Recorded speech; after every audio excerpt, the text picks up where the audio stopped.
It's really a pleasure to have you all here today. My name is John Hamry. I'm the president at CSIS, and very grateful that you've all come. And I'm very grateful for our panel here that's going to take us through an important discussion. I must say I'm emotionally conflicted on this topic because why are we having to relearn the lessons that we painfully learned 8, 9, and 10 years ago? But we are, and it's a little bit our habit in this country. We tend to move on to new things and not internalize the important things that we've learned in the past. And so it's part of what we're going to do today is capture more of the perspective and insight and importance of this question of helping to establish quality governance in troubled circumstances and troubled areas. Now, for the last 10 years, this focus has been almost exclusively around the question of post-conflict reconstruction. And naturally it grows out of the wars that we've been fighting for the last 10, 12 years. And of course we have deep expertise here on this panel to be able to talk with us about that. I would argue, though, that this is a much larger and transcending question. We're living in an era where all of the problems in the world are horizontal and all of the governments are vertical. You can't solve problems on a sovereign nation-state basis any longer, and any one of us, any one country, is going to have a harder time with these horizontal, transnational problems and challenges when there are governments around the world that aren't up to the challenge inside their own territory. I mean, there is a shared, as Martin Luther King said, a mutuality of need, a mutuality of necessity that we start finding ways to work together and to have competent governance around the world that we can work on problems collaboratively. That really is the core of the issue. It isn't just tied to figuring out how to rebuild a country after we've overthrown the government through war. It's the larger question. We're living in an era where, because of the technologies of today that have made communication and transportation so easy, that the problems move faster. And we can't really solve them on a nation-state basis, because then we're just simply dealing with the symptoms when the problem shows up, not the underlying causes. And of course, the centerpiece of that is the quality of governance in the world. There was a fascinating study that was done by the World Bank about 6, 7 years ago, and they were trying to account for wealth in the world. What accounts for wealth of nations? And they tried to account for it in 3 categories. The first was natural resources, the wealth of natural resources, having mineral deposits, having great fisheries, having forests. What is the natural wealth that a country has? Agriculture and the climate, etc. Second category was man-made productive capacity. And this is everything from cities and infrastructure and factories and all of these sorts of things. And the third was they called intangible. It were the categories of things that it really became a residual. But it was things like the cohesiveness of society, the sense of fairness and purpose in society, the quality of education, the quality of a judicial system. There's all these different categories. And it turned out that overwhelmingly, wealth around the world is really attributed to these intangibles. And if you think about it, the intangibles are all the product of quality governance. It's not the physical. The lowest ranking for these intangibles was 70% of the wealth of nations was attributed by these intangible qualities of governance.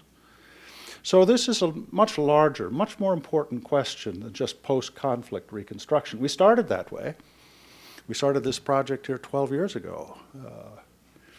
when we saw the wars coming and not knowing how to rebuild society. But now I think we've realized there's a much deeper consciousness that we've got to discover.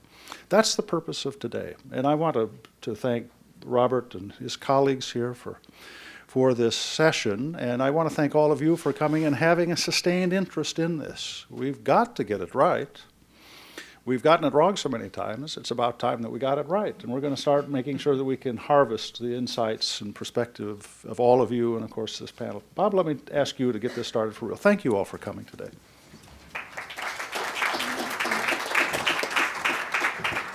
Thanks so much, Dr. Hamre. My name is Robert Lamm. I'm the director of the Program for Crisis, Conflict, and Cooperation here at CSIS. 10 years ago, CSIS and the Association of the U.S. Army formed a commission to study the issue of post-conflict reconstruction, to gather lessons learned from the previous decade and see what that implied for the needed capabilities.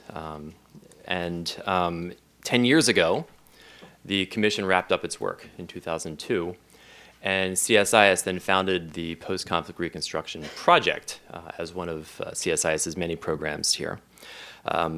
Last year, the PCR project became the Program on Crisis, Conflict, and Cooperation, so PCR became C3. There are many reasons for that, not the least of which was that a lot of the conflicts that we found ourselves involved in the past 10 years were not exactly post-conflict environments. Reconstruction was taking place in the middle of conflict. Development and governance work were taking place in the middle of conflict. And I think CSIS and others, certainly my predecessors in the program, realized that the framework of post-conflict reconstruction wasn't necessarily as applicable to the situations we had been finding ourselves in.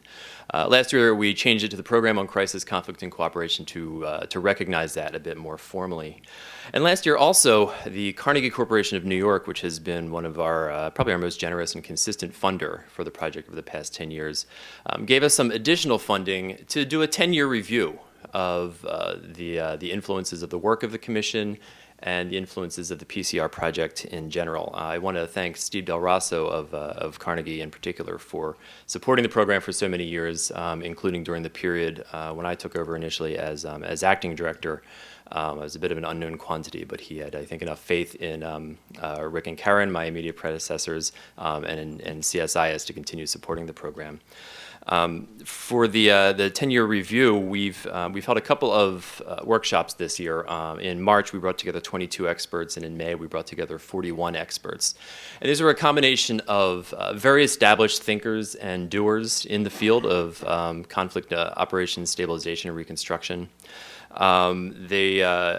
Hamre and AUSA Director Gordon Sullivan, who were the co-chairs of the original PCR Commission, participated. Former directors of the Commission and the PCR project, including Johanna Mendelson-Foreman and Bob Orr and Rick Barton, participated as well as some commissioners, including Nancy Lindborg. We also tried to bring in a number of emerging voices, younger generation, people who weren't necessarily married to the old ways of thinking, to existing frameworks, who had experience in the field, in some very formative experience, and in some ways a bit more skeptical about the field. We felt it was important to bring their voices into the conversation. I want to thank Leora Danan, April Chang, and Joy Owen, and the rest of the team for helping to pull this together over the past few months. The work of the PCR Commission and the PCR project have been pretty influential over the past 10 years, and we'll touch upon that a bit on the panel today. The experts involved in the workshops, however, felt it was important to look a little bit beyond just a 10-year review of the field. There was a sense that the field is in crisis. It's dominated by perceptions of failures and shortcomings in Afghanistan and Iraq, dominated by concerns about budgets and the economic crisis. And we felt that we should look a little bit beyond just the past 10 years and look actually more broadly at the full post-Cold War experience of post-conflict reconstruction. In the report that we're releasing today, it's structured according to what Johanna calls the generations of post-conflict reconstruction. The first generation of the current era after the Cold War, the second generation after the 9/11 attacks. And then we have a section in there called third generation ? Because are we moving into a third generation now, or is it a continuation of the second generation? That's the sort of judgment you can really only make in retrospect. The dominant theme of the discussions this year have been that foreign internal conflicts and foreign crises really are a permanent feature of the U.S. foreign policy landscape. Also that within the military, there tends to be a bias towards wanting to be able to fight and to be prepared to fight large wars rather than small wars. It came up a number of times that after Vietnam, we realized, well, we really shouldn't do that again. So, we need to be prepared to fight large, technologically savvy wars. And then we were in Iraq and Afghanistan. Also, an important topic was that there's a bias within the civilian world of wanting to do far more than we're really capable of doing in foreign societies. There's an idea that outsiders can go in and help to rebuild civilian institutions, military institutions, indeed cultures and political systems of foreign societies, when the civilian capabilities to do that really just don't exist. But I think the biggest topic of conversation, and it became one of the most important focuses of the report, was that the United States intervenes in foreign conflicts and crises on a regular basis. It's not always at the scale of Afghanistan and Iraq. Most of the time it's much smaller. Any number of studies have been done looking at the frequency of interventions of different kinds. Our program itself is looking at that issue right now. We'll have a report on that in a few months. But the fact is the demand for the capabilities to do reconstruction and stabilization work has always been there. It's waxed and waned over time. But the political leadership of the United States places demands on civilian and military institutions that frankly are beyond the capacities to do it. And so that implies really that we either need to find a way to get the political leadership to intervene less, or we need to develop the capacity, particularly on the civilian side, to intervene successfully, to rebuild successfully. Alternatively, to reduce the demand, we could also improve the capacity to prevent crises and conflicts so that the need for interventions, or at least the perceived need for interventions, would be decreased. We can either intervene less, intervene better, or prevent the situations that drive us towards a temptation to intervene. Those are the choices that we face, and we can't not make that decision. The United States has a long history, a long complicated history about a history of mixed feelings about intervention.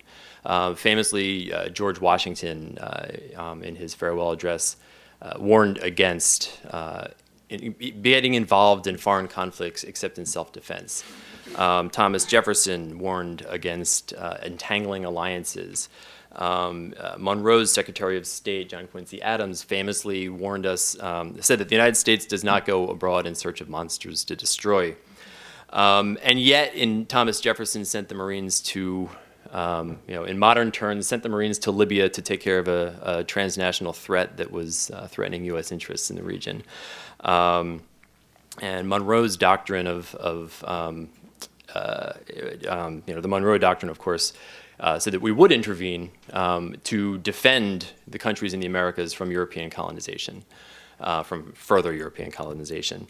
And of course, by the end of the 19th century, the United States was in the Philippines, at first to support the insurgents in their fight against Spanish occupiers as part of the Spanish-American War. And then later, when we defeated the Spanish and we then became the occupiers, we found ourselves involved in a counterinsurgency. The justification for our continued occupation of the Philippines was that, well, we're not going to be here forever. We're not permanent occupiers. We're going to build democratic and accountable institutions, and then we're going to leave. Everything new is old.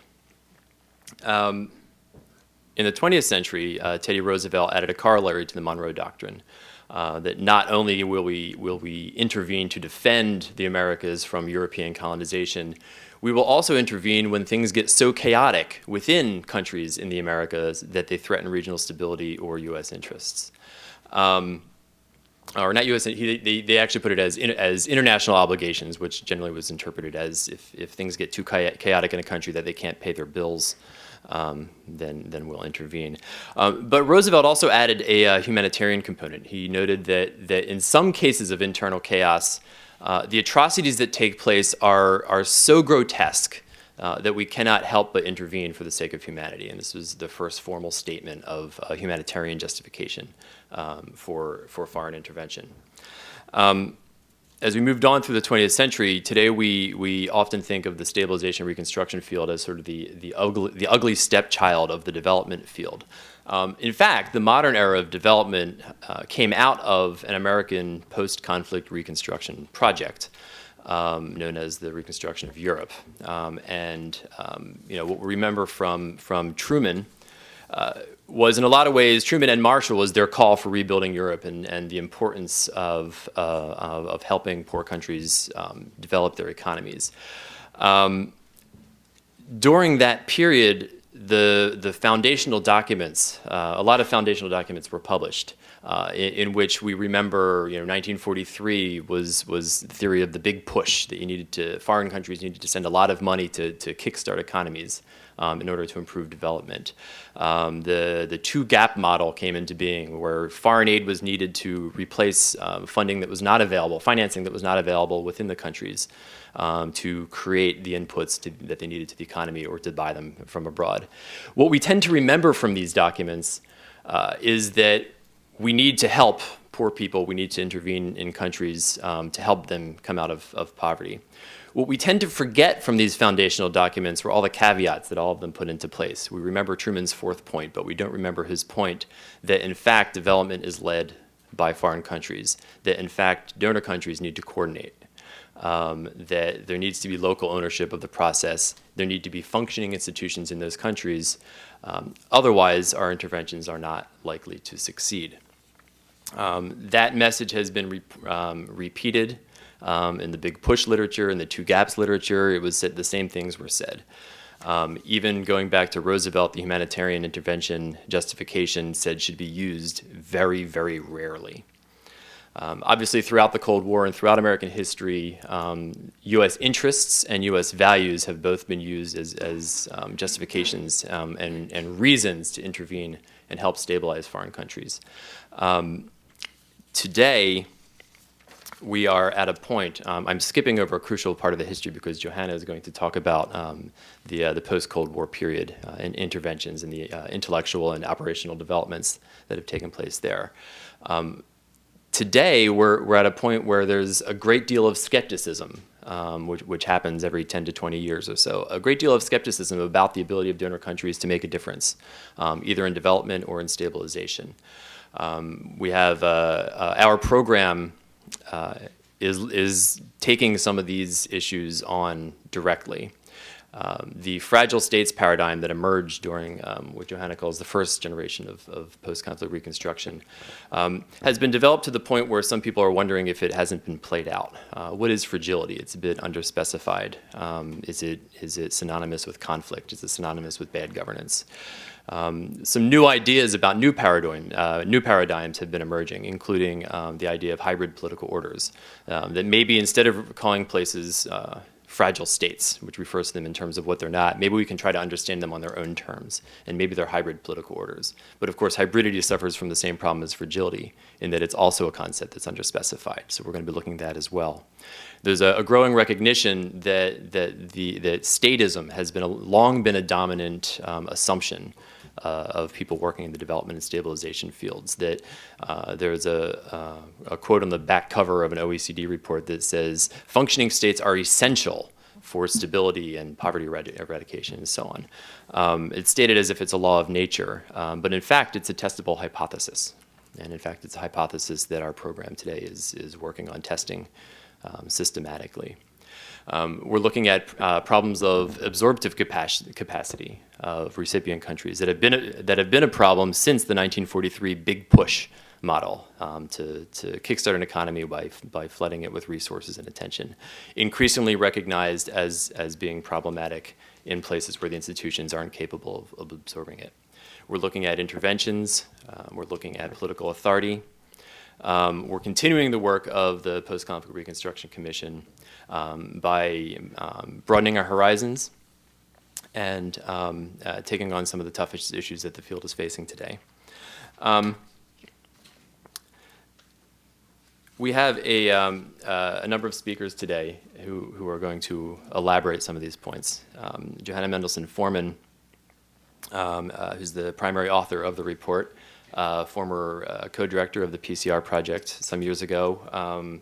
Her bio and everyone's bios are available to you. She is going to speak about the first two generations of post-conflict reconstruction and talk about the report, the content of the report as well.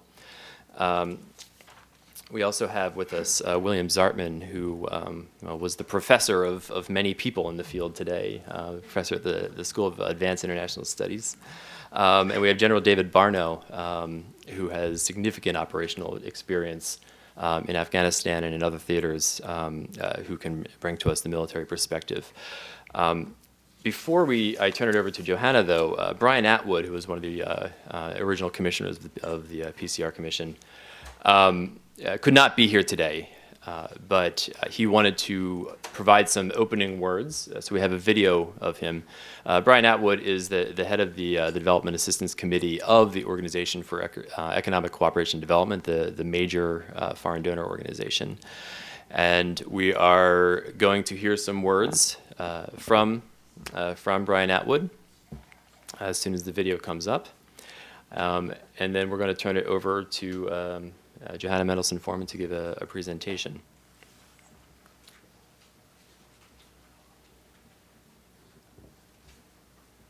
I wonder if we could dim the lights. There we go.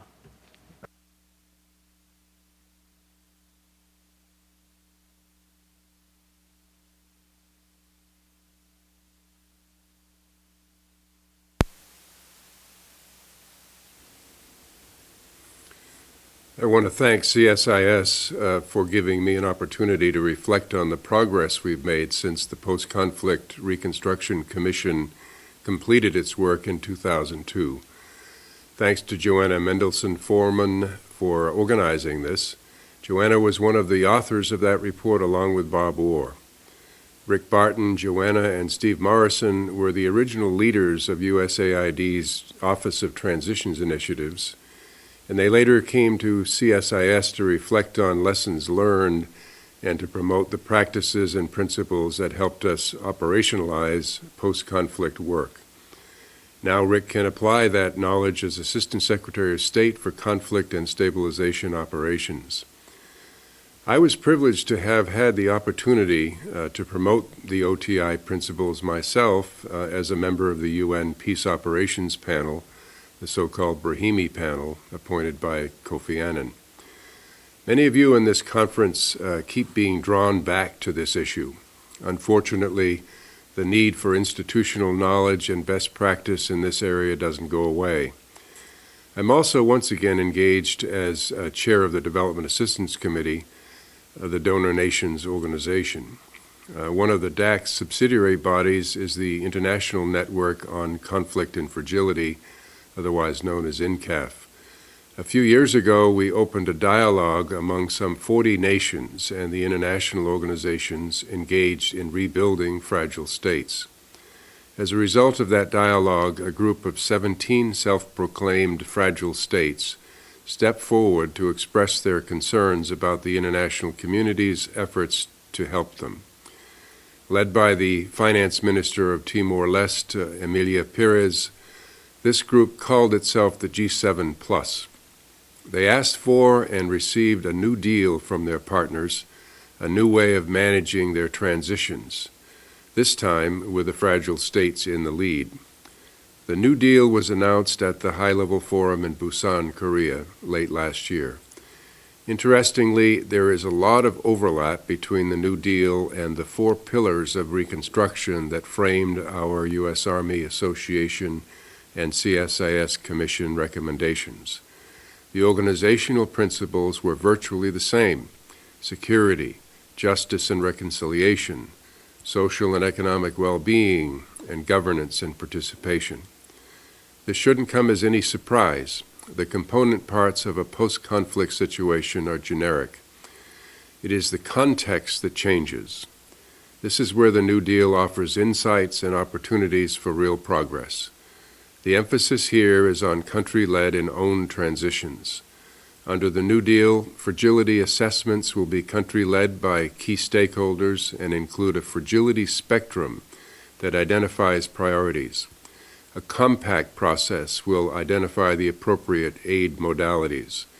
Transparency, risk-sharing, use of country systems, capacity building, and timely and predictable aid will be the cornerstones of the relationship with external actors.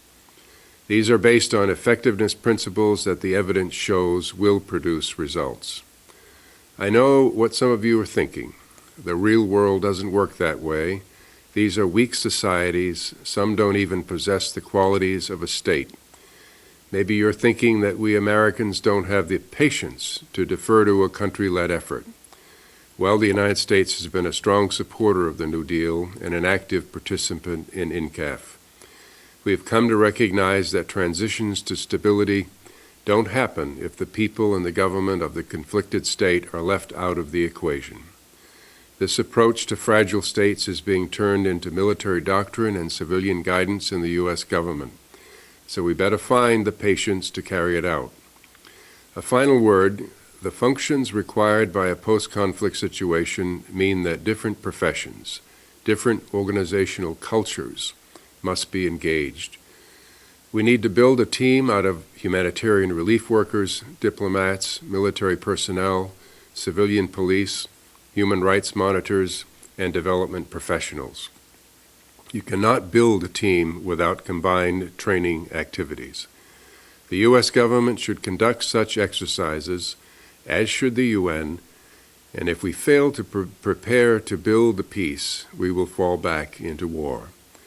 If the U.S. Congress believes that financing civilians to work and train with their military counterparts is too expensive, they should calculate the costs of conflict. Thanks for listening.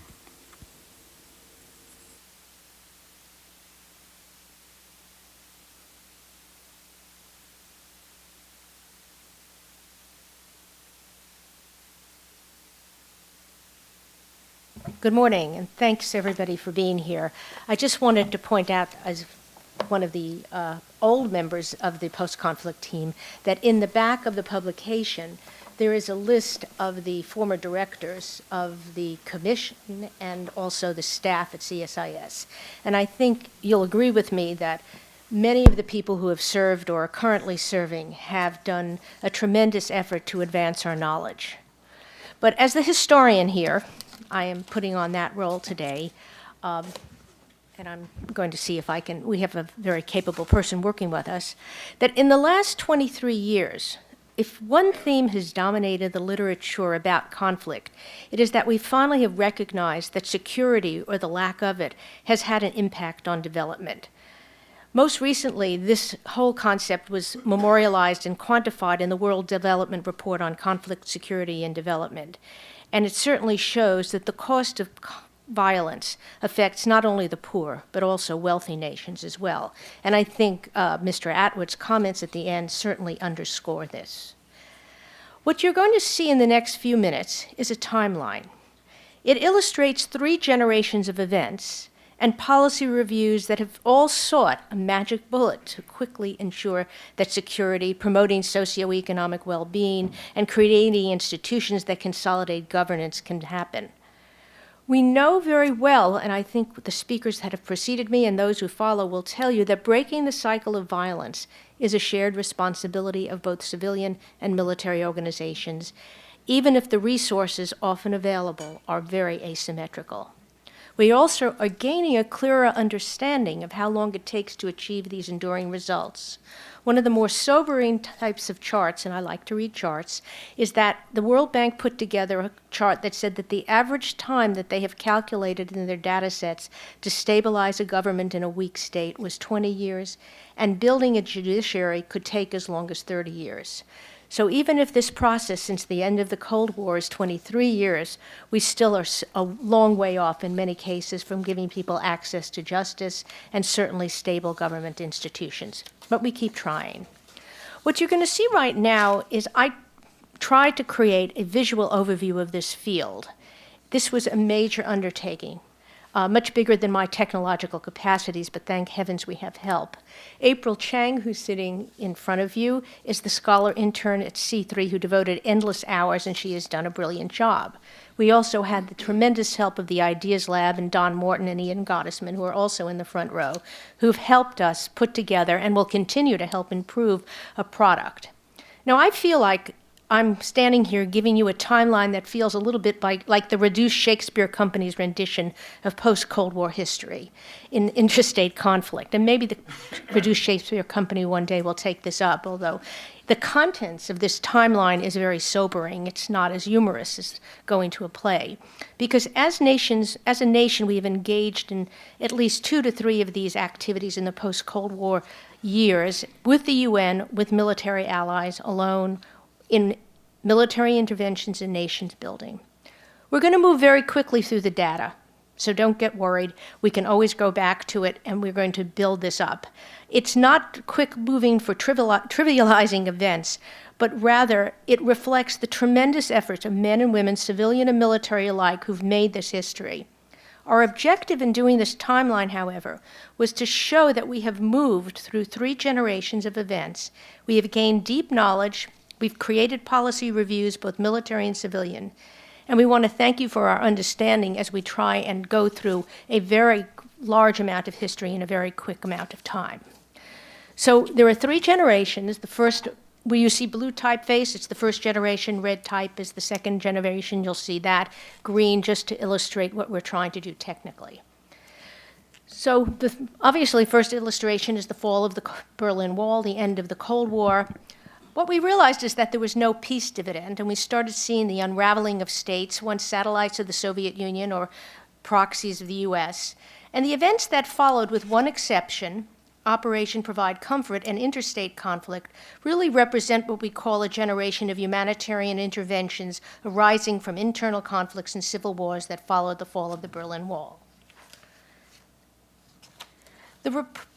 This all led to a new look inside the UN, something called an Agenda for Peace, where we started to begin to look at this new world disorder rather than this new world order that gave way to a very robust appreciation of the UN as peacekeeper and protector, but also a challenge in trying to find out what the UN could actually do. We started having nation-building events after the Cold War. So this is an illustration of the Chapultepec Peace Accords, where the United Nations, in collaboration with other allies and friends, started to work on rebuilding the nation of El Salvador. In 1992, the accords led to a roadmap for security and created a form which other peace accords followed. But at the same time, the United Nations was active in Africa in what was a humanitarian intervention. UNISOM I and UNISOM II, which started in April 1992, began as humanitarian interventions to monitor a ceasefire to distribute food. As we all know how that ended, the battle for Mogadishu and the murder of Marines who were killed in their helicopters that were downed in 1993 raised doubts about the strategic value of our humanitarian operations. At the same time, the UN was also in Rwanda. We were monitoring a peace accord, the Arusha Accords. But we saw that after that monitoring capacity failed, we had what all now know is a terrible genocide. The genocide in 1994 really was the result of an inability to have enough force, enough staff, and as my old colleague and boss Jane used to say, the inability to act. And this was the result. At the same time that these events were going on, and I'm going to skip between policy and events, there was a commission that was also called together, the Carnegie Commission for the Prevention of Deadly Conflict. This report became an extremely important document in that it concluded that only real structural reform, political and economic development, could really assist in prevention. You could have operational prevention, which the UN was doing with its peacekeepers, but you really needed the structural efforts to make things happen. Once again, we were back in a nation-building business while the Carnegie report was continuing, and that was Haiti. The United States in 1994, in Operation Uphold Democracy, after almost 3 years of trying to resolve a coup democratically using the regional organization of the OAS, was forced to go in using the United Nations under a Chapter 7 operation.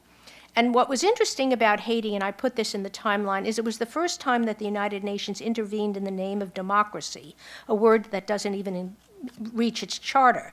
So this really showed a switch in the way the UN was operating in terms of rationales for intervention under the UN Charter. But things got bad again with the events in the Balkans. The Srebrenica genocide, another horrific event, was the result of the UN's inability to act. It also raised global concerns about sovereignty and the role of the international community to protect. When the war ended in Yugoslavia, there was a peace accord, again modeled on the peace accords of the post-Cold War, dealing with security sector reform, and again, the long road to nation building began with the Dayton Accords. We have this picture, by the way, of the Guatemala Peace Accords, which was yet another accord coming out of that roadmap. But we then went to policy. The United States in 1997 felt a need to organize itself and all the tools of American power in an interagency manner. Our colleague and former director, Michelle Flournoy, was one of the leaders of this process inside the Department of Defense. And this PDD 56 became what many believe is the first post-Cold War effort to bring all agencies of government and collective power together. We were back again in the Balkans very soon after PDD 56, with the crisis in Serbia now bubbling up, resulting in a tremendous battle affecting the Kosovo region of the former Yugoslavia, which resulted ultimately in the 1999 bombing of the former Yugoslavia, and then the creation of yet another UN agency, UNMIK, to help consolidate the creation of a state in Kosovo.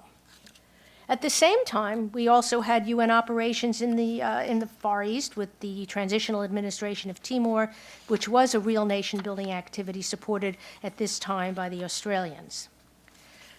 But what did all this put together? We were starting to look at how the United Nations, which was becoming the default mechanism for operations during the Cold War, to figure out how to improve peacekeeping. The Brahimi report, and this is an illustration of the meetings related to this, and Mr. Atwood was part of that commission, began to take a much more serious look at the demands of peacekeeping in a post-Cold War era. This all led into what we would call the second generation of post-conflict reconstruction. And the reason we have this picture up is that what started as a terrible terrorist operation in 2001, the attack on September 11th, which took down the World Trade Center and the Pentagon, really turned the world upside down. But it also turned this field upside down. Because what happened is we now had the beginnings of a U.S. response to this, which was the intervention in Afghanistan by coalition forces. And I think what we have is an era of two insurgencies and counterinsurgencies.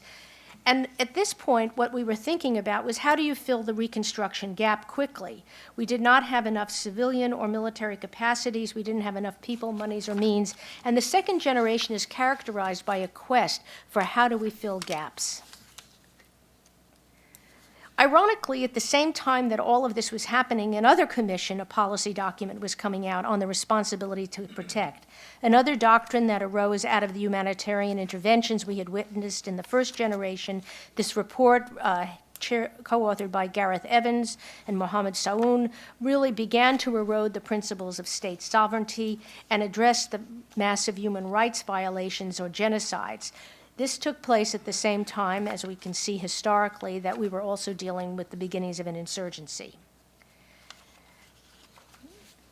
Now, we couldn't miss putting in our own commission report because while it was also started before the attacks on September 11th, the Commission on Post-Conflict Reconstruction came out with a framework. There was also a book called Play to Win. And the release of this framework was interesting because it tried to create the layers of how you work on a transition from war to peace, identifying essential tasks and responsible parties. The release of this was perhaps quite timely because it occurred just before the U.S. invaded Iraq. And in that invasion, the United States planners of the event started looking at the Reconstruction framework to begin to organize the post-conflict period after the invasion. And the problem that immediately became apparent was that the Coalition Provisional Authority did not have the civilian capacity to implement the kind of reconstruction needed. Now, we jump back to other activities, because during this period in the second generation, many other UN efforts were taking place. One such effort was UNAMIL in Liberia. This was an activity which shows that UN peace operations were really picking up the slack on post-conflict at a time when the United States was deeply engaged in Central Asia and the Middle East. One thing that happened in this period, which was an outgrowth of recommendations in our post-conflict report, was the creation of the creation at the Department of State of the Coordinator for Stabilization and Reconstruction. Here's a photo, of course, of Ambassador Pasquale, who was the first coordinator. It was an effort to try and bring whole of government ideas together, make the State Department a central area of coordination. It was what we called the creation of a reconstruction czar, but it had many shortcomings, not because of concept so much as because of lack of resources, lack of personnel, and also because of an ongoing relationship within the Department of Defense, which was part of the I would say the tension that grew out of the capacity that the Department of Defense had in Iraq and Afghanistan to basically begin to operate and get post-conflict activities going. Now, another UN operation was taking place again at the same time. This was in the Sudan. And on the efforts there, one of the largest operations was done in collaboration with the African Union, 9,000 peacekeepers on the ground. And this, of course, represented as I mentioned before, the ongoing work. But there was a crisis at the UN that was brewing at the same time, and that was that the Iraq War had led to a great period of criticism of the United Nations and its own trying to recapture what was happening in its ability to manage crisis worldwide. The report of the Secretary General issued for the 60th General Assembly, called Enlarger Freedom, was really a shift in the way the UN was looking at the world from the 20th century to the 21st century. Perhaps this report would be best known for the memorialization of the concept of the responsibility to protect, which was adopted in that General Assembly as an operating feature for the way the United Nations could intervene in the threat of a genocide or a massive catastrophe. And the Peacebuilding Commission, we're going back to the Department of Defense. We put Michelle Flournoy, who was the undersecretary, picture in, but we're really talking about, at the same time, the stabilization efforts that we were talking about with the conflict czar were also memorialized in the Department of Defense Memorandum 3005, which made stability operations a core competency of the military. But now, where are we up to? If the insurgencies in Iraq, and I think we're talking about, we have the Peacebuilding Commission was also created, by the way, out of the UN report in Greater Freedom. This was yet another effort to implement better peacekeeping operations. Now we're going on to the insurgencies in Iraq.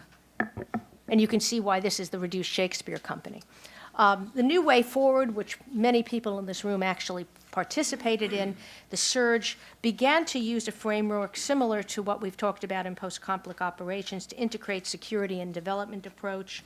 And it was really this role of counterinsurgency theory and practice which finally began to help stabilize efforts in the situation in Iraq.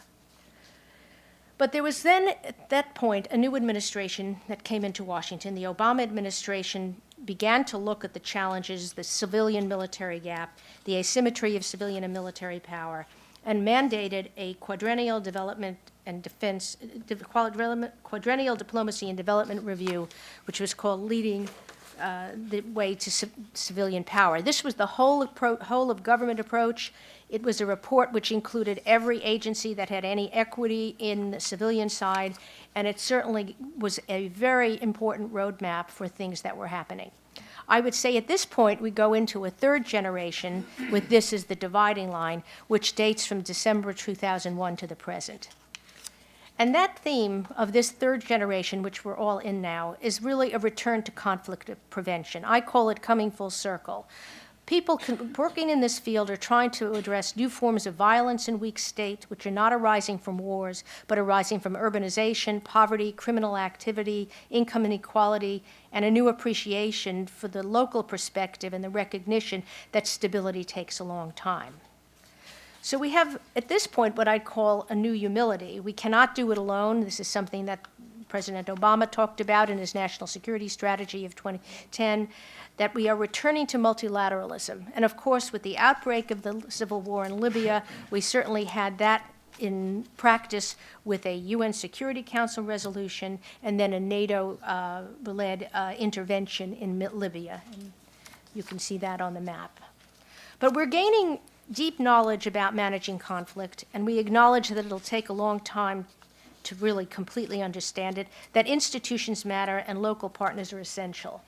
The World Development Report, which I mentioned at the very beginning, is probably, in my view, one of the best codifications of where the learning came. It's certainly an overview, but it statistically underscores what many of you sitting here in this audience know in practice, that all of these issues of violence and crime and conflict require A, security, first, to protect citizens, and then two, a deep understanding of the economic needs of development in countries that are considered weak and fragile. And with the creation, finally, of a new bureau, which came out of the quadrennial Diplomacy and Development Review, we have now a bureau at the State Department, not a coordinator. Rick Barton, who was one of the project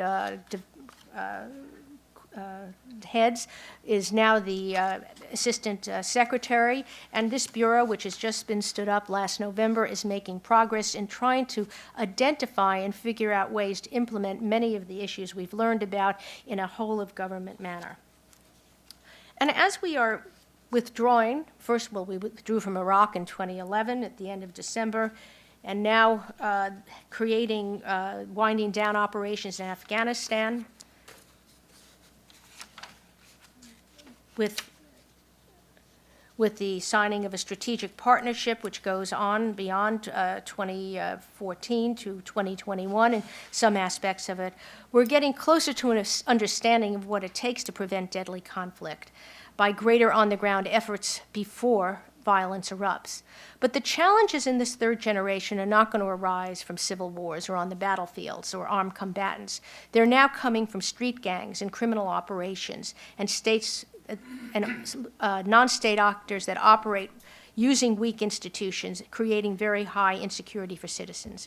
We have a lot of work to do, and we have a lot of work to do in making the time and the history that we've spent on this pay off for the people who are in affected countries, but also for our own government, who has invested tremendous human resources and treasure to improve our ability to act. I guess I'm more optimistic than some of my colleagues in that I do believe learning can be applied, but it's going to take a whole of government, whole of world effort to move things forward. The overall note, if you read the World Bank report, is we have made progress, and that's hopeful. Thank you.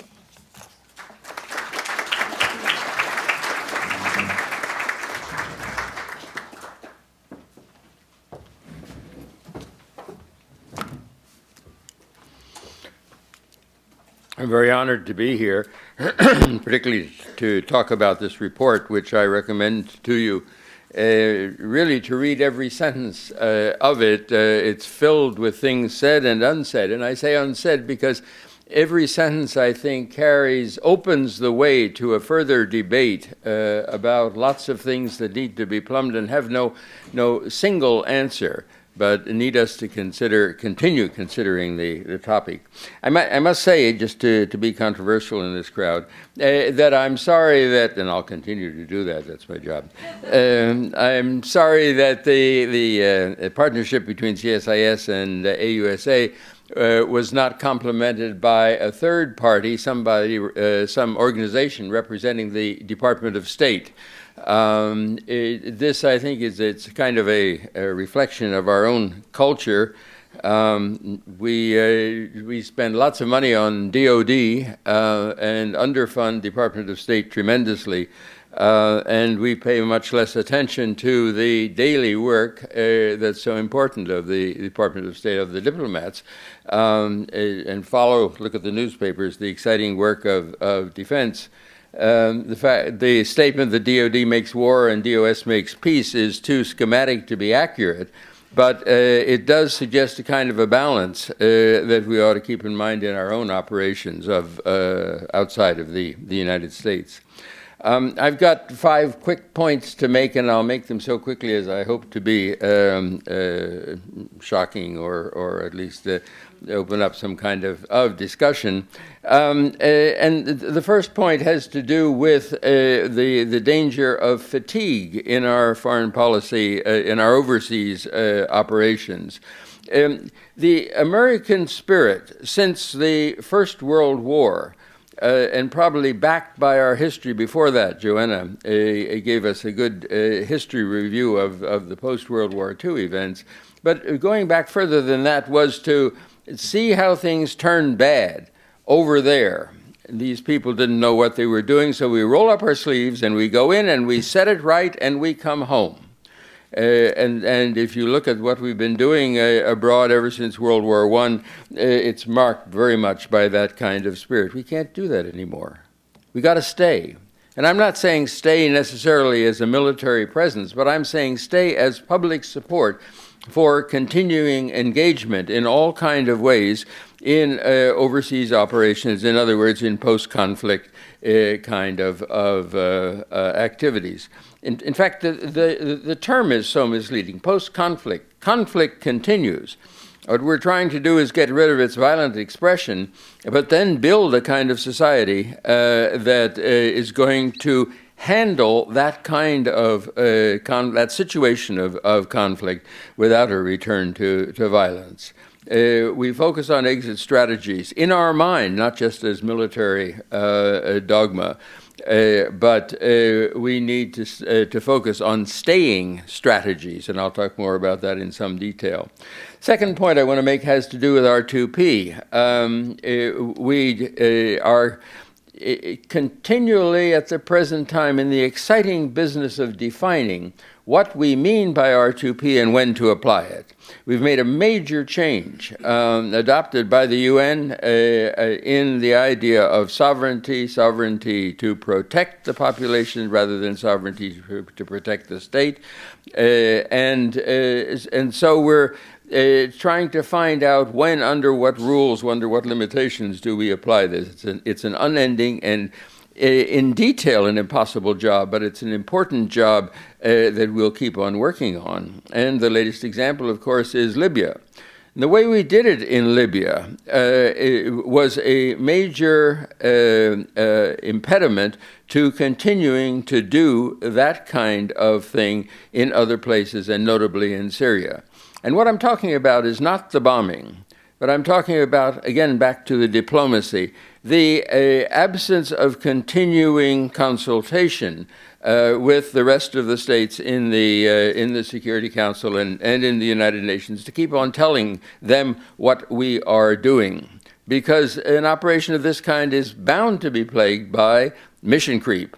And people in the United Nations say, that's what we did, that's not what we allowed you to do, or we authorized you to do, you're going too far. And so as a result of this, the BRICS in the UN have introduced another doctrine which is called RWP. I'm sure you've heard of it, or probably not.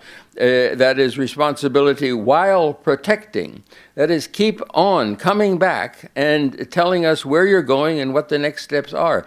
Enormously difficult, dangerous, because they may say, whoa, you don't go that far. Or even more difficult, because we're passing the problem back to the politicians to define what the military should be doing while they're very efficiently going ahead with their job. It's not as easy as it might sound, but it does imply that if we're going to keep up this kind of operation, we're going to have to continually consult with the people who were skeptical from the beginning. Third point, if we try to think about what we're going to face in the new generation. Joanna and the report have said that Iraq and Afghanistan are probably not the name of the upcoming games. We ask ourselves what is, and I think we're faced with the Arab Spring. The further Libyas, the things that are going to require our presence overseas as they try to work themselves out, not as peacefully as Tunisia or even as Egypt.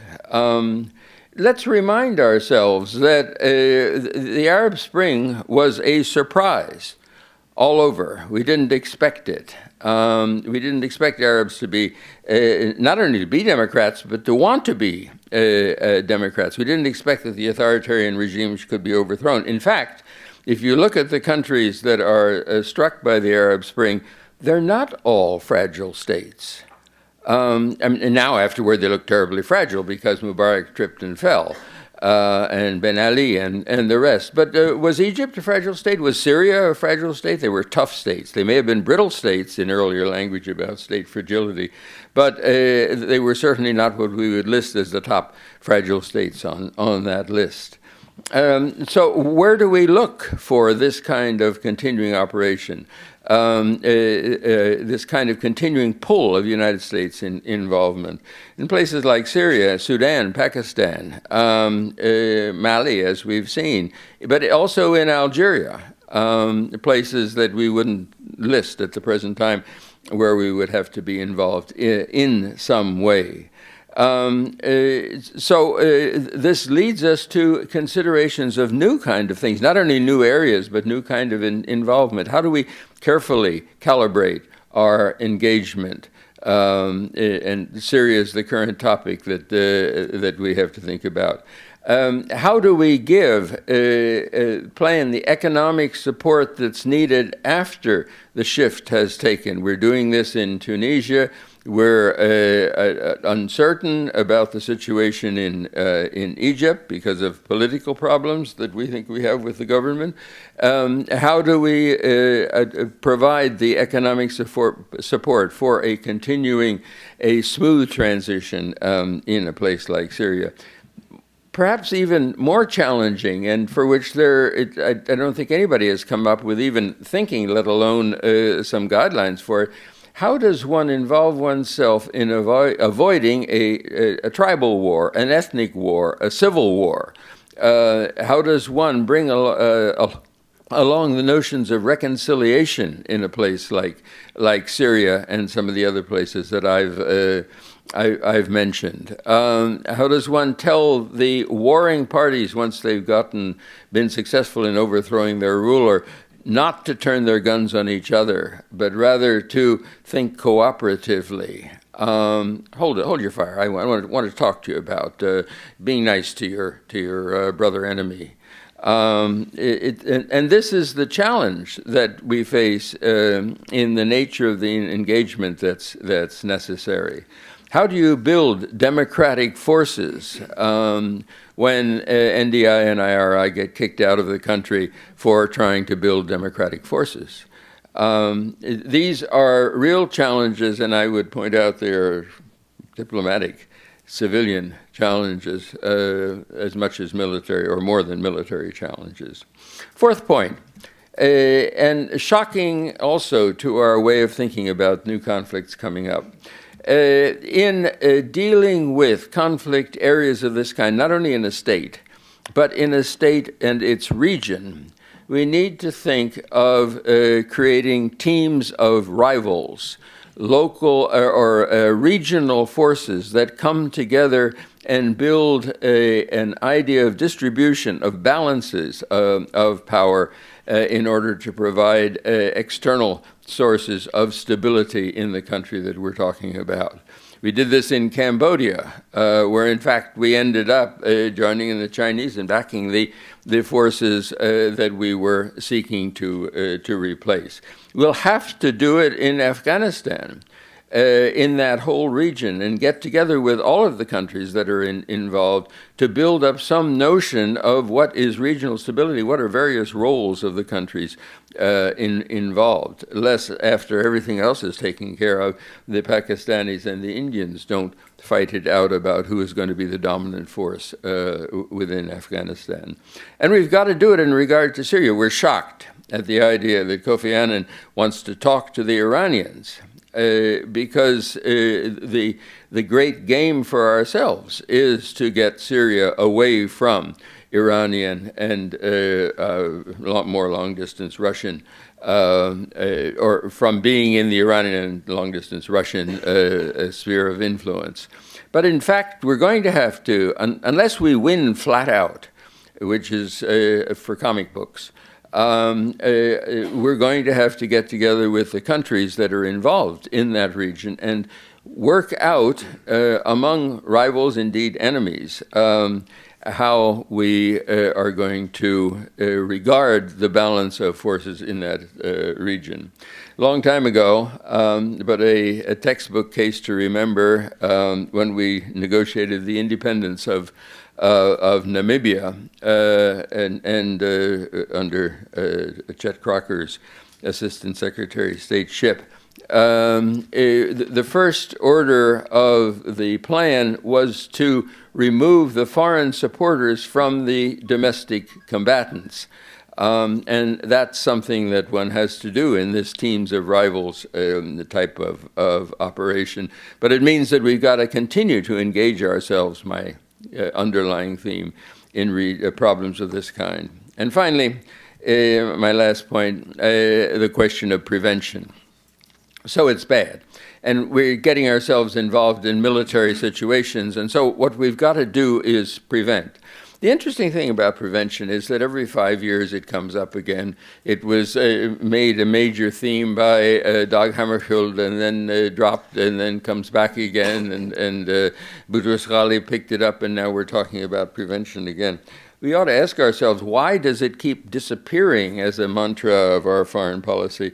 And why does it keep on coming back? It keeps on disappearing because it's an impossible kind of task to take on. Prevention means involvement in an area before it becomes a conflict. It means telling states what to do in order to prevent the occurrence of something that we see on the horizon and that they don't want to, or even worse, that they do see but have their own ways of handling the thing. Prevention means serious engagement in a friendly and non-offensive way, almost an oxymoron, in other states' affairs. And yet it keeps coming back because it's necessary to think about. We have very little in the way of guidelines as to how to carry out effective prevention. I just came out last year with a book, if I can put in a commercial, a little brochure by the International Peace Institute on prevention, and then at the same time at the beginning of this year on a larger book called The Slippery Slope to Genocide, recognizing that genocide doesn't begin with genocide, but begins with identity conflicts that can turn to genocide. And so the name of the game to avoid them is to look at prevention of this kind of conflict. This means going back to R2P, this means that we pay attention to the first pillar of R2P. We focus so much on the third pillar. When do we intervene, as I talked about earlier in regard to Libya and Syria? But the first pillar is that the first and second pillars are that states are responsible for the well-being of their populations, revolutionary idea. And the second one is that other states can have the right to help them, the duty indeed, the responsibility to help them in carrying out that responsibility when they need help from the outside. So it means getting a notion of prevention ahead of time when that kind of notion is against our way of thinking. Don't bother me with smoke. Can't you see I'm putting out fires?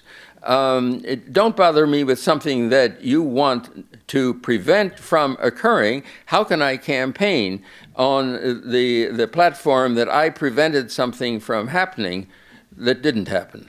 These are tough sells, and they are what makes prevention so challenging and so important. But the punchline at the end is that prevention means state strengthening. And so we're saying to ourselves now, well, maybe it's not state building that we're after, because state building is a little hard to accomplish. So maybe it's something else. And yet, at the end of the day, prevention means building state capacities to handle problems and to live up to their responsibilities of taking care of their people, lest we have to do it.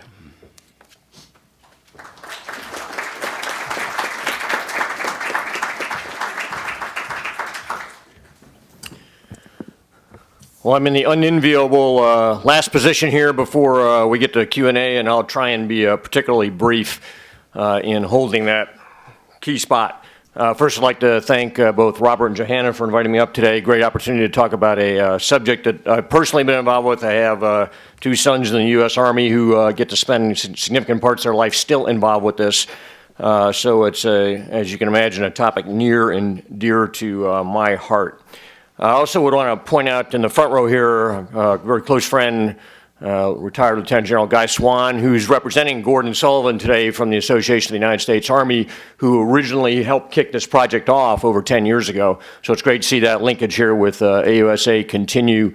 And I know it's also very emblematic of the reality that the U.S. Army is extraordinarily interested and will remain interested in this topic, which I'll talk to just a little bit.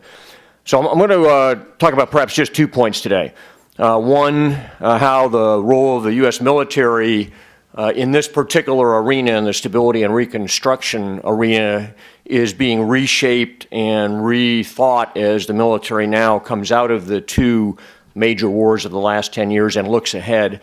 And then secondly, talk very briefly about perhaps an opportunity to bureaucratically, institutionally, fuse our very fragmented efforts still in this field in the United States into a bit better approach looking ahead.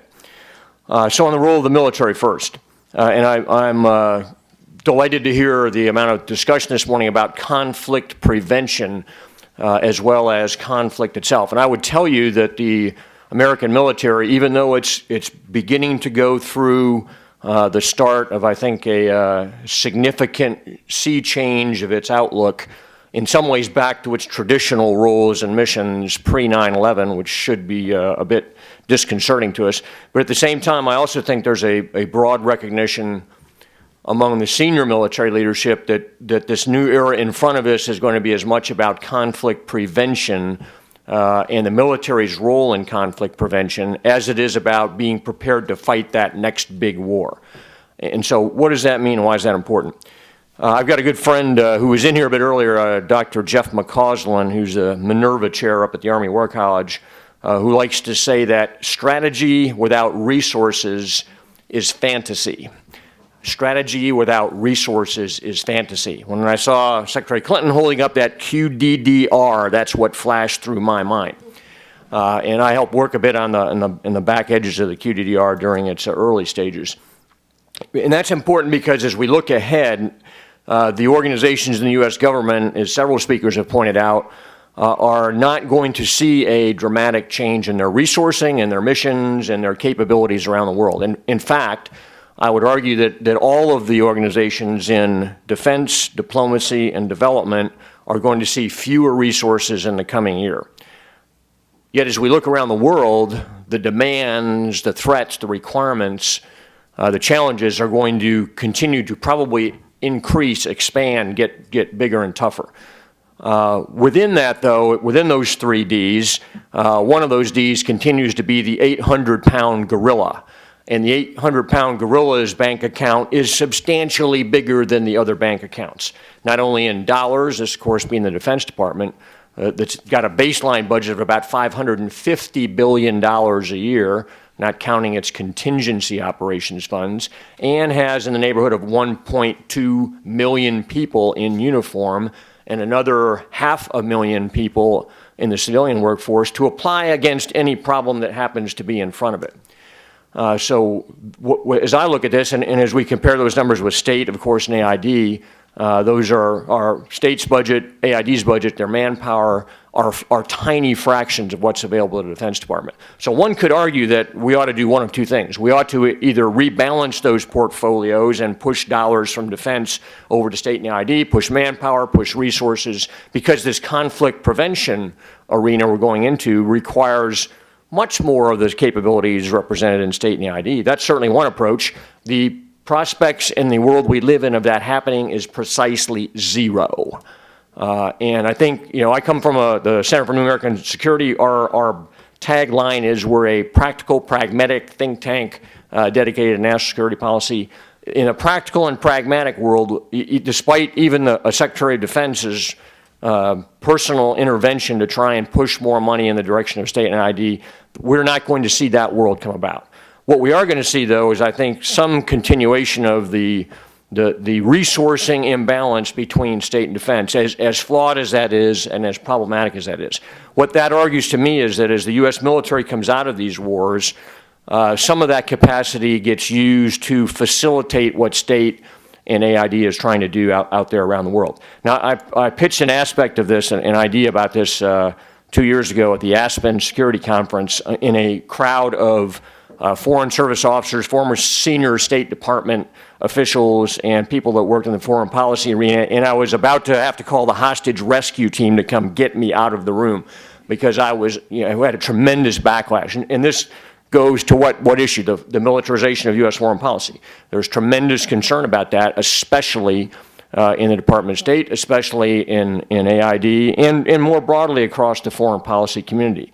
But what I fear is that we're going to take our military, send it back to its bases in the United States, this is particularly true of the United States Army, and fail to use some of the capacity, the experience, the knowledge, the lessons that the military has absolutely drawn out of the last 10 years.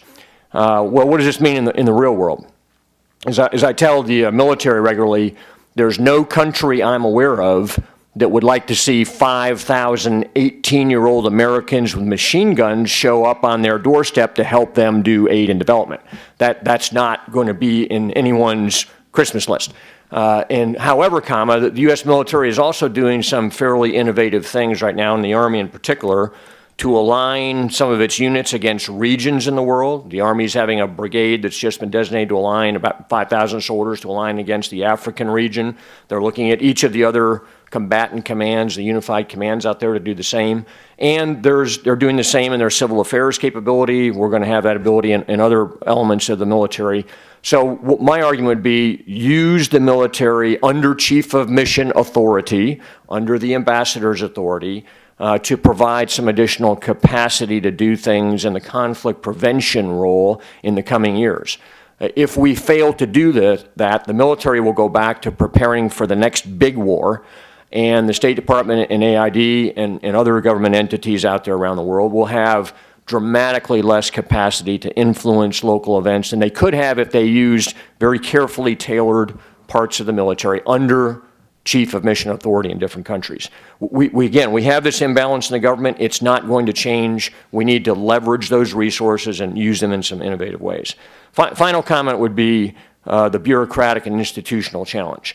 As I mentioned, I spent a little bit of time working on the QDDR during the preps for that, and inevitably I was the only military person in the room during that, and had some very interesting discussions as a result of that. What struck me as I went through that process and then watched the publication of the document is that we're going to have another, presumably, QDDR coming out in 2014. In the next administration, either the Obama term or a different administration. We're also going to have a quadrennial defense review coming out in the same year. My question to the group of state folks here a couple years ago is, why aren't we putting together a QD3R? Why isn't there a quadrennial defense, diplomacy, and development review that talks about the integration of American power to achieve our interests around the world, that looks at ways to leverage all the capacities in basically those two departments of governments and those two imbalanced resource banks to get the American policy mission accomplished? I think eventually we'll work our way into that, but we have an opportunity here about 2 years in front of us to think about this in a different way. And if in fact we'd rather be in a world where we prevent conflicts than fight them, I think that deserves some serious attention. I'll take on, I was going to talk a bit about U.S. Special Operations Command. Let me just defer that to questions if you're interested, and then look at the opportunity to pursue some of these interests as we get into the Q&A. Thank you.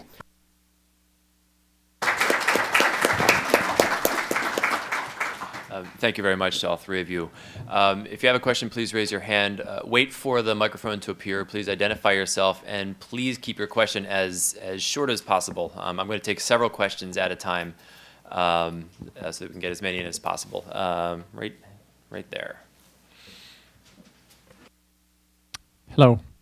Good morning. I'm Chuck Call, and I want to thank you for this. I participated in the earlier two meetings, first as a professor at American University, and then in my new job as a senior advisor to Ambassador Barton at CSO. And Ambassador Barton sends also his thanks for organizing this, and a genuine thanks for the work of CSIS over the years in contributing to this field, I think. And I hope that you will continue to do so in the future, because it's really important to have groups like this doing that.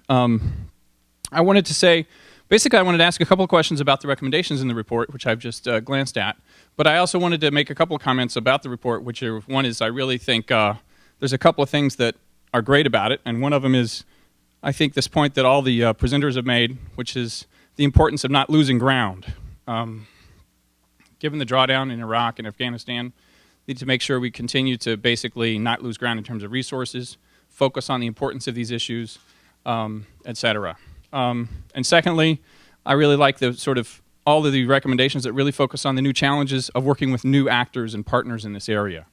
And so I think this, the second generation that you talked about achieved a lot of focus on interagency and whole of government, but what really comes through in your recommendations and the report is the need to think about local actors, international organizations, private sector, especially in recommendation 4 and others, et cetera.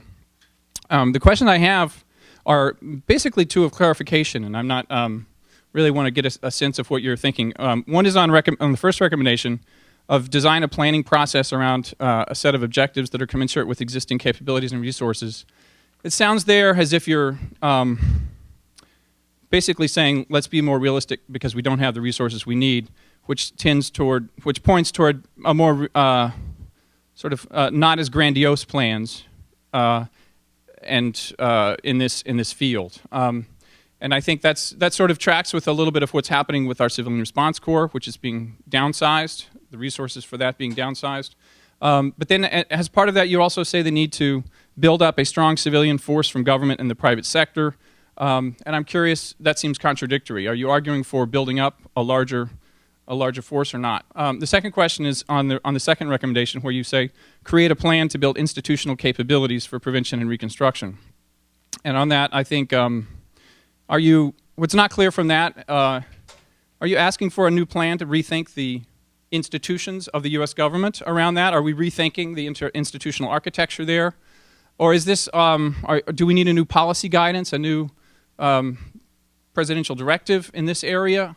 It's not clear what exactly that means. At one point it looks like more planning at the country level, and so I want to hear more about that.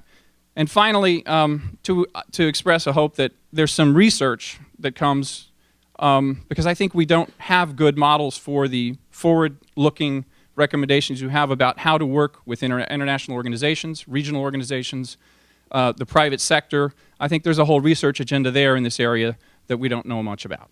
So, thank you. So we'll address those questions after we take a couple more questions. So let's, here in the front.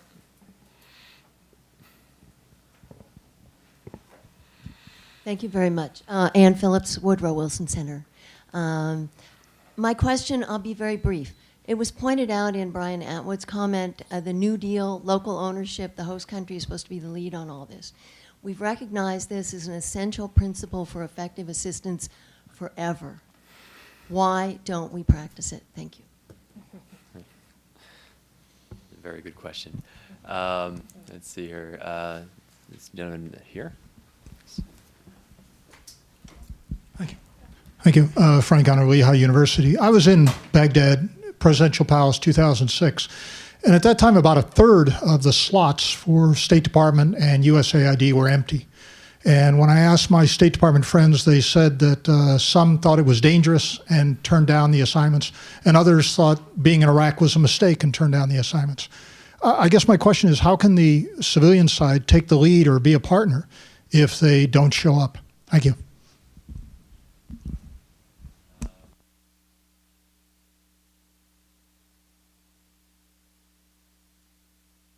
Dave DeRoche, Near East South Asia Center. My question is for Dr. Foreman. Does the State Department take this mission seriously? Would you honestly advise a young Foreign Service officer to make their career in stabilization and reconstruction vice political reporting? And how many people, Carlos Pascual is director of SCRS, was a direct report to the Secretary of State. How many people does Rick Barton have to report to get to the Secretary of State? Thank you. Thanks. Why don't we go in order of the speakers? General Barno, starting with you, respond to any.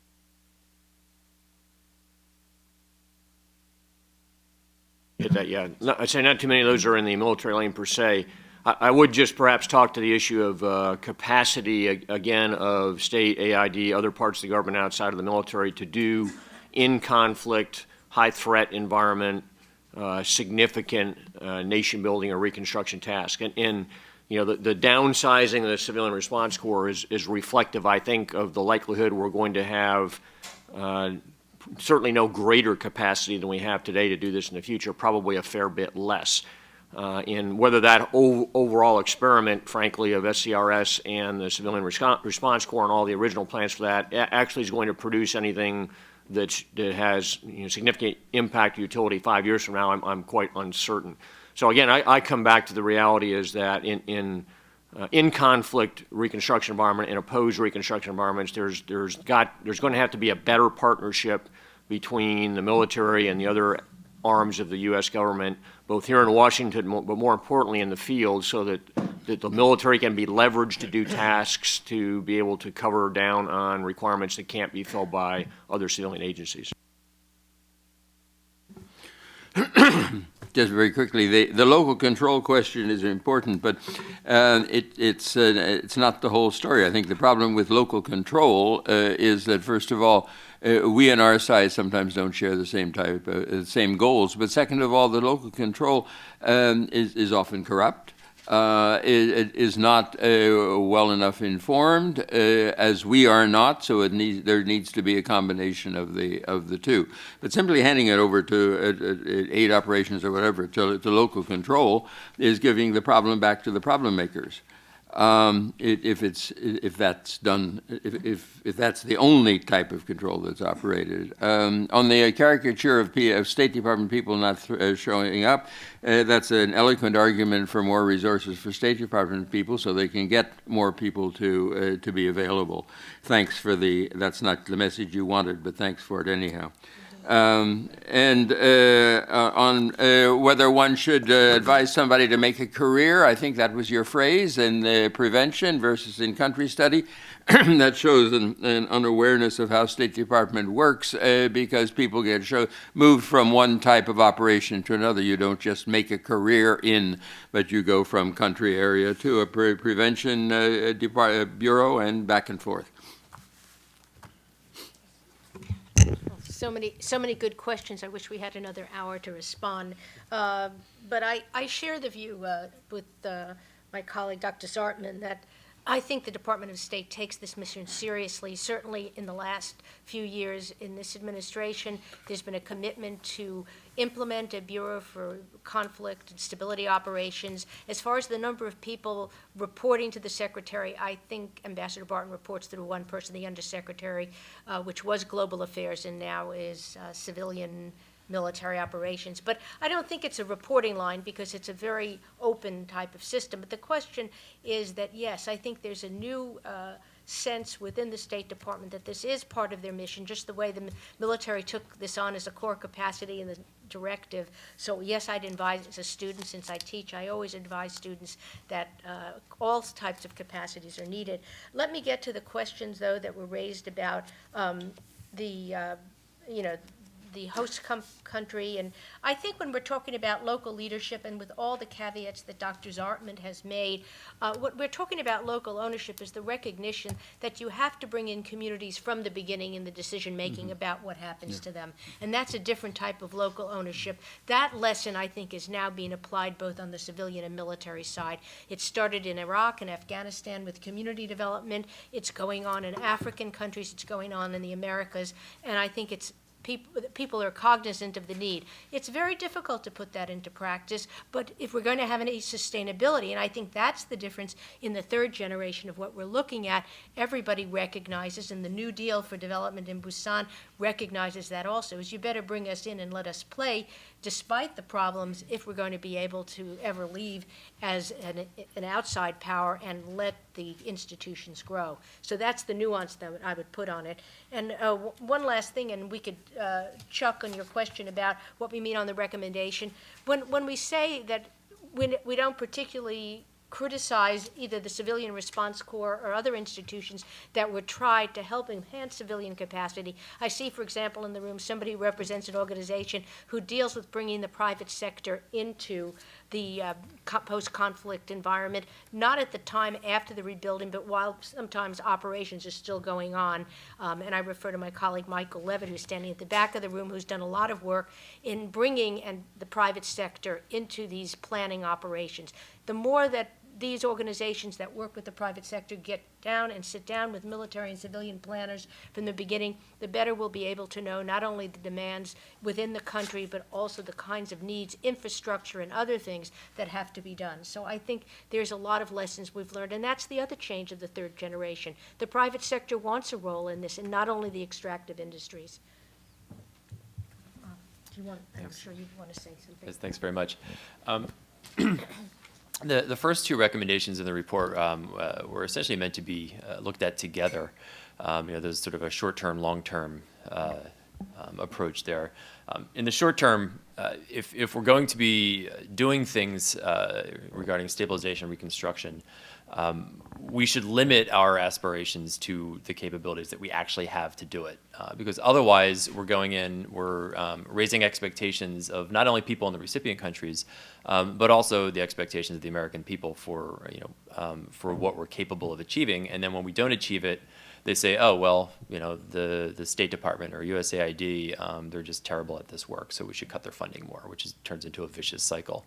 So that the first recommendation is essentially an admonition, listen, let's take where we are right now, and for the things that we're going to try to do right now, let's maybe understate what we're going to try to accomplish. But the second recommendation is intended to be sort of one of the themes of today's talk, which is, as we've seen since Jefferson's time, there will always be the temptation for the United States to intervene. There will always be strategic reasons, economic or geopolitical reasons that the United States will be tempted to intervene. There will always be moral pressures from American citizens and from foreign allies to intervene to protect the innocent or support democratizers. And because that demand it's persisted for more than 200 years now, and in fact has grown, that means we need to either get good at preventing conflicts, so that the capabilities that we currently have to intervene don't need to be challenged, or we need to develop the capabilities to actually do the things that our political leadership continuously asks our civilian and military people to do. we're probably not going to see interventions on the scale of Afghanistan and Iraq, at least for another generation. When a future generation forgets the lessons of Afghanistan and Iraq and decides to, the United States needs to go someplace and help, and we need to go big, just as our generation forgot the lessons of Vietnam. But today we see that the pressures for the United States to do something in Libya, in Syria, in Mali, in Central Africa, and other places, those pressures continue today, right now. And they're not going to go away. And so if the United States is not going to invest in the capabilities, particularly on the civilian side, USAID does a lot of good work on stabilization development. The State Department does a lot of good work on stabilization development. The new, SCO, Stabilization and Conflict Operations unit, it needs support. If civilians are going to be expected to do this sort of work, the United States needs to give them the resources that they need to actually succeed in that. We are, as a program, continuing to research these issues. We have a working group right now on the role of the private sector in fragile states, private sector development in fragile states. We're doing research on, as I said earlier, hybrid orders, fragility, not only conceptual rethinkings, but also what are the operational implications. There's a lot of assumptions that go into the way we do this sort of work that I think merit being questioned and tested as hypotheses, not reified as laws of nature. And we are doing that. But really the big question that we're facing is for decades now, we have been hearing a lot of the same lessons, presumably learned, not learned, about host nations leading. The citizens of other countries need to be the ones leading their own development, leading their own stabilization. Donors need to coordinate better, and so on and so forth. All of the things that if you could probably put a stack of lessons learned reports, and it would be taller than me. The issue isn't lessons learned. The issue is lessons institutionalized. Why can't we institutionalize these lessons? Now, in the research that we're doing on absorptive capacity, we've actually found some what I think some interesting leads into what might explain that, and we're absolutely going to be pursuing that in the next year. Yeah, I think we're out of time. So what I'm going to say, I'll just wrap it up. To say that I appreciate that all of you have come today. I want to thank the Carnegie Corporation of New York for supporting this workshop, and all of our funders for supporting the PCR project over the past 10 years. I want to thank all of you today for coming, and all of you today for your important insights. The report is available on the CSIS website. The video of this event today will also be available on the website and on podcast. The final word I would like to say, the program has been engaged with a lot of you for the past 10 years. And we want to continue engaging with you, both your intellectual contributions, your contacts around the world, and of course, most importantly, your funding. We have a very ambitious research agenda, which is paid for through early 2013. But we eat what we hunt here. So, thanks for coming today, and keep up the good work, all of you.